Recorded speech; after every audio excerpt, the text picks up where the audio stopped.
Hello there and welcome to this week's update. I'm Valerio and I'm in charge of the WordPress updates here at Valet. WordPress 5.3 was released on schedule right after WordCamp US. It brings us a few new features that we're excited about here at Valet. The first thing we will notice is the new theme 2020. It's built upon an existing free theme available in the repository called Chaplin, and it was developed by Anders Noren. This new theme has a new typeface called Inter by Rasmus Andersen.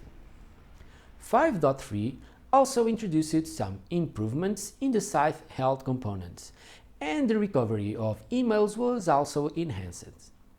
If you are already updated to 5.3, you'll see a new admin email verification screen that will also trigger when an admin hasn't logged in 6 months by default. For developers, there is also some cool news.